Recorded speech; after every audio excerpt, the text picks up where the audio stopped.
What is the creepiest or most unexplained thing that's happened to you that you still think about to this day?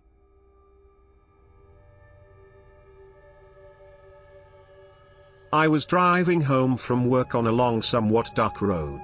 I'll admit I was tired and cold and just wanted to get home. Speed limit was 60 miles per hour and I was doing closer to 70. Suddenly, a girl with long blonde hair, a black coat with brown fur on the hood and jeans just showed up in front of my car. I knew there was another car to my left up ahead, but it was black and all I saw was that it was stopped before I saw her. I managed to maneuver around her. I was freaked out. I turned to a side street and stopped to figure out what was happening. Then a tall guy with a black coat and short hair gets out of the driver's side of the stopped car, grabbed her, dragged her to the car while she was fighting him, and put her back in the car. I called the police and gave them the description of the car and the direction it took off in. I never heard anything about it, and I have not stopped thinking about her since. It's been 2 years.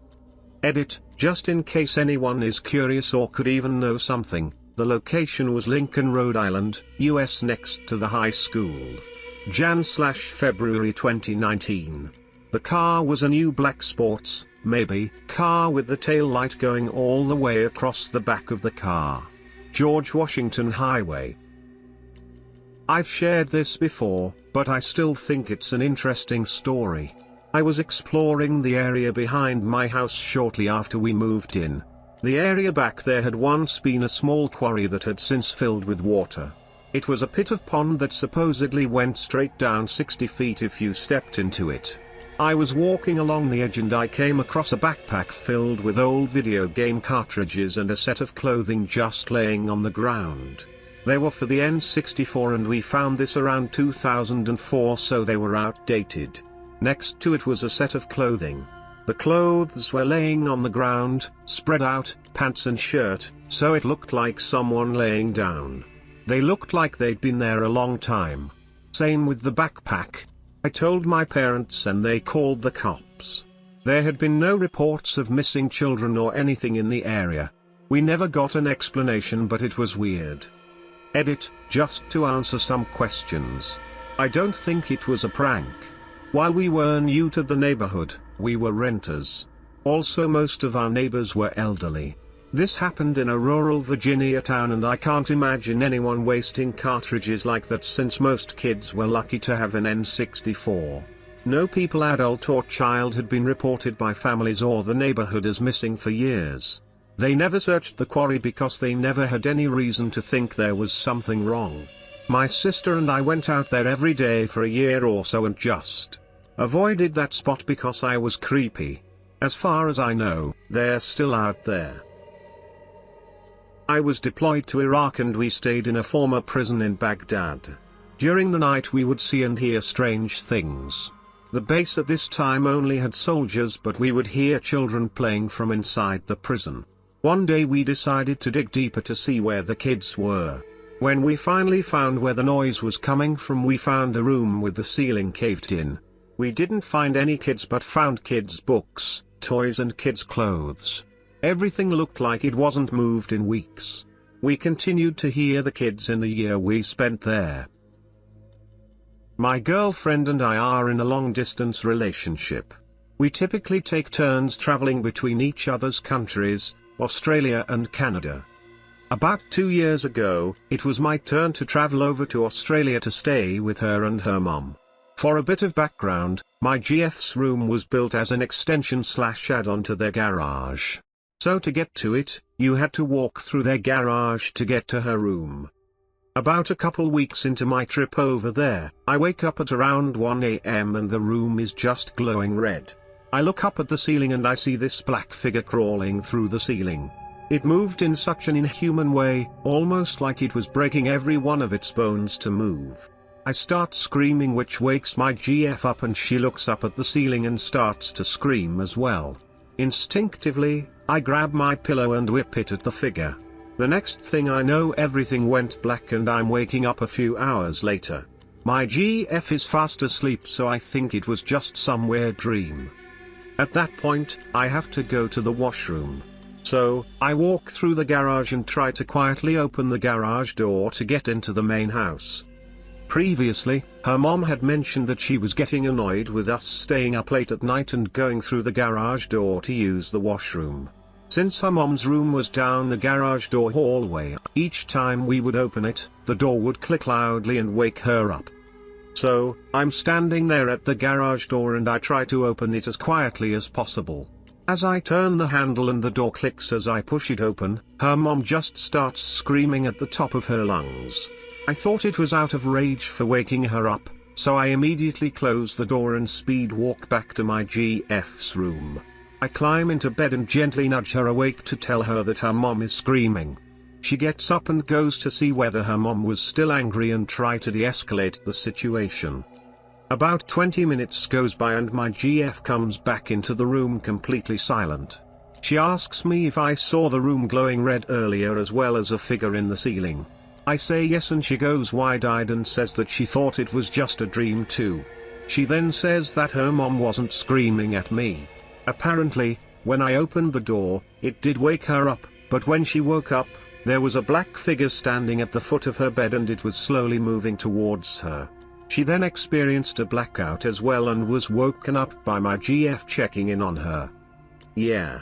The entire house slept with the lights on for a month after that. I was about 10 when this took place. I'm in my early 30s now. I remember it was well into late night hours when I saw my grandmother was standing at the front screen door looking outside. She was talking to someone. I saw she was talking to my dad. I couldn't see my dad's face cause he was facing away from her. He was shirtless. He had a very large distinct mole in the middle of his back, so I knew it was him. He was mumbling something I couldn't understand. My grandmother was telling him something along the lines of, "If you love them so much, why did you go and do this?" My mom wasn't there with us to see this. She had left moments before after she got a call letting us know my dad had been driving drunk and hit a mule on the highway. My dad was in the hospital hanging on to life. Edit, added age and approximate time. I had a schnauzer that could hear a cat stalk across a Persian rug. The slightest noise could wake her from a slumber and set off her constant barking. She made a great tent companion while on backpacking trips. Bears, raccoons and skunks would all get fair warning if they came within range of our campsite. One morning we woke up from a night without interruptions in the backcountry of SW Colorado and I found my tent's central guy line was no longer staked down by the aluminium stake that I had used but instead by a piece of aspen branch that had been carved into what looked like a tiki statue. Nothing too ornate but a snarling face with teeth had been carved from the bark and it had obviously been heated in a fire to give it a brown color. My dog didn't make a sound and I apparently slept harder than I thought. I scrambled out of the tent and looked around the small alpine lake and saw no other campers nor any sign that people had been around. Cut my trip short and hauled ass the 8 miles back to my car. Not a single other car in the lot at the trailhead. Well, not the scariest thing ever, but when I was 11 my family and I moved to another town because of my dad's job. We were only going to stay there for a year, and thankfully we were given a house in a closed community of about 20 houses made for army officials and their families. So one day my parents are out and they take my baby sister, my older sister is in a friend's house and I'm left alone with our dog for like 2 hours. I was playing in my room when I remember that the black socks for my Monday uniform, kind of like a suit you wear on Mondays, are drying in the backyard. I go there with my dog and utter out loud, "I wish there was something to do," and not a moment later I hear some young voice say very clearly, "Then let's play."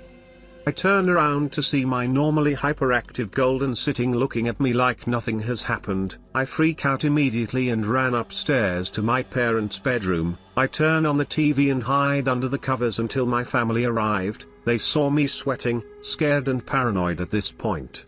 They never figured out what happened but tried to make me feel better. Now the part that freaks me is that each of the houses in the community was surrounded by 3-meter-tall cinder block walls. The place where my socks were was next to a wall separating from another house, one that had no children, the other house to the left was over 20 meters away and behind another wall, and the wall behind my house separated us from nothing but a steep hill. There was no one who could have said that, and to this day it freaks me out every time I think of it. When I was in high school, I would always be the first to arrive home out of my family, having the entire house to myself. I've never been superstitious or someone who scared easily, and the hour I had alone was my favorite time of the entire day. My bedroom is upstairs, and one day when I got home from school I placed my bag away and started up the stairs.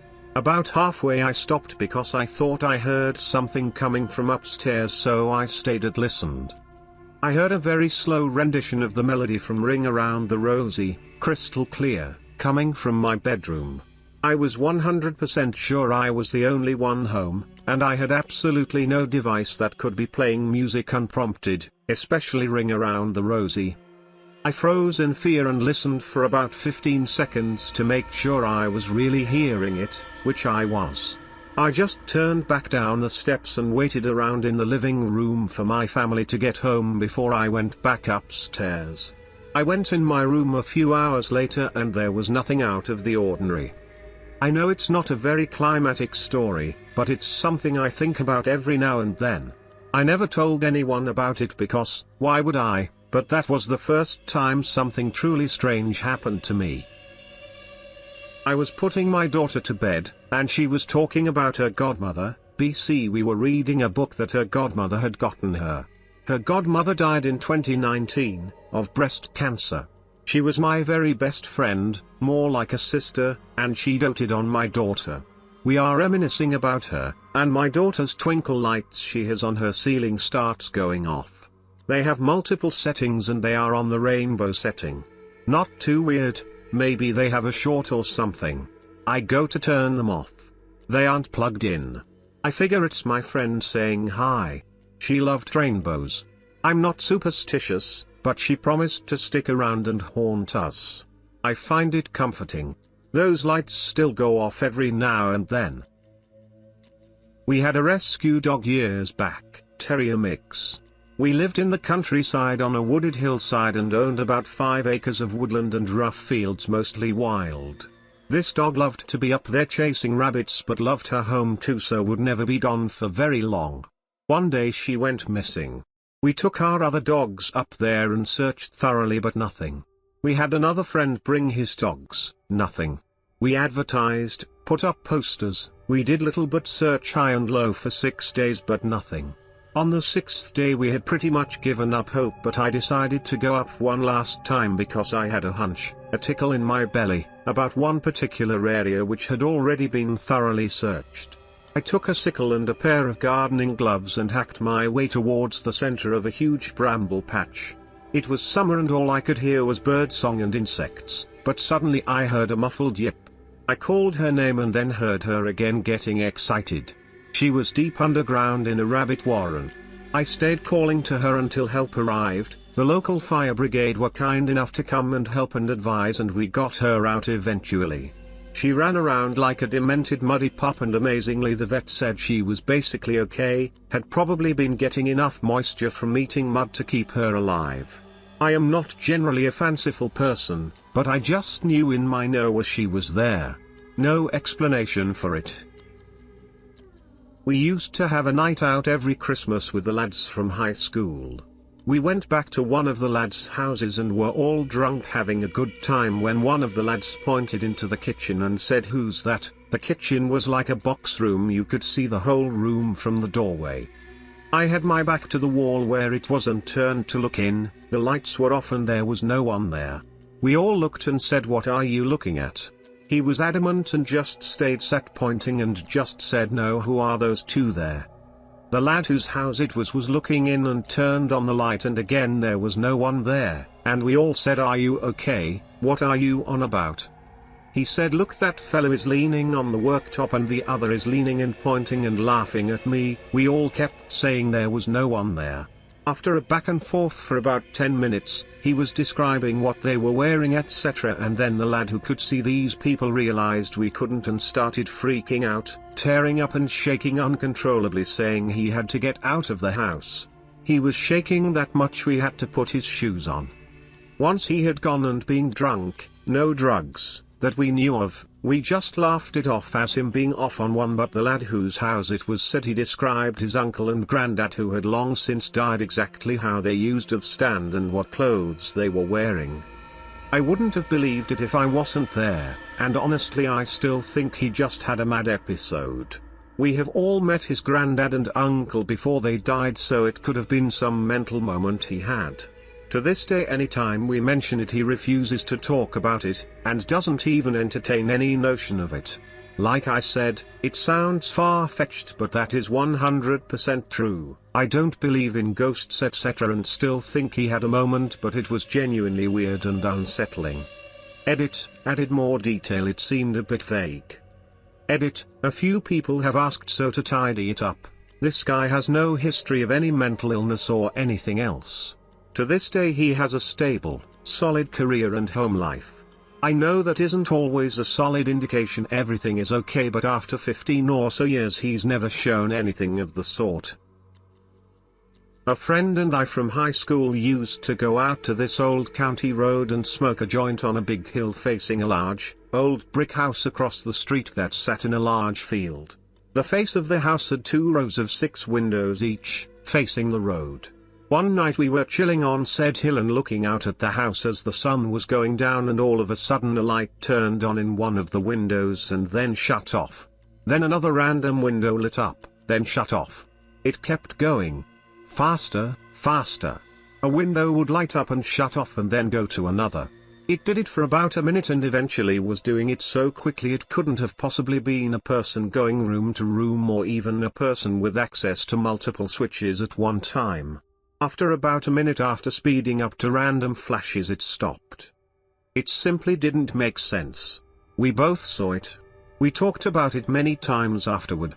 The only thing we can figure is if the homeowner had some kind of automated lighting system hooked up to all the rooms and was messing with us.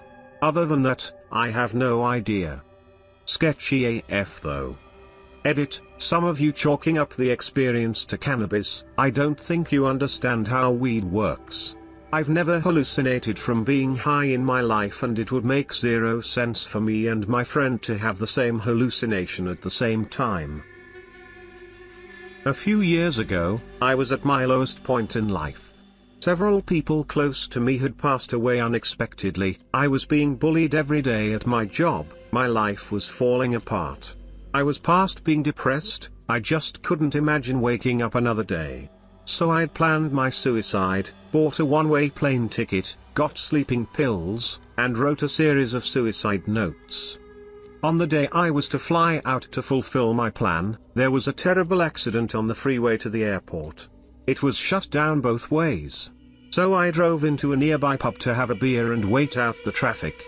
The second I sat on the patio with my drink, a gentleman asked if he could sit with me. Whatever, I thought, sure, who cares? He told me that whatever I was doing next was a terrible idea and I would regret it. I thought, who is this random fucker? But I listened. He said that he sensed I was in pain, but that I had an incredible life ahead of me, and that this was not the way my story was supposed to end. Again, I'd never met this guy in my life, and hadn't mentioned a word to him about my plan. He asked me to hand him my keys and my wallet, and he'd give them back to me after I talked and he listened. I poured my heart out to this random guy. Told him all my traumas and pains in life and why I was heading to the airport on a one-way ticket to kill myself in a cemetery across the country where my family was buried. He just listened. And then he pulled out a lighter, asked me to pull out my suicide letters and helped me burn them. He told me I was worth so much to the world and that after I finished my drink, I needed to head home and get some sleep. He told me I was going to be okay tomorrow, and I believed him. He then gave me my keys and wallet back. I left that afternoon and went home, hugged my family, got some sleep, and the next day, I started working on myself, finding a therapist, a new job. Years later, I'm in a fantastic place in life, so far from where I was that day. To this day, no one in my life knows how close I came to killing myself. But this random stranger just somehow understood me. And saved my life. I never saw him again, I don't even know his name. It's the most unexplained thing that has ever happened to me. And I think about that guy every day, so, thank you, kind stranger, for saving my life that random September day on a pub patio.